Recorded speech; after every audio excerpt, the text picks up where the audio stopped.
కోటి కొమ్మల్లో ఆ కోయిల పాటలు పాడాలి.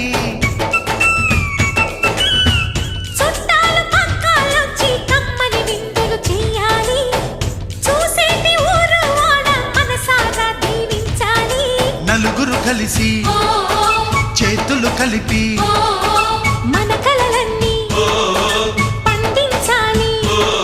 ఒక చోట పుట్టని కోడళ్ళు అయ్యారు అమ్మకే కూతుళ్ళు. త్వరలోని ముద్దుగా పుడతారు ఈ తాత పోలికల మనవళ్ళు. ఈ సంతోషాలు సరదాలే మా పండుగలు.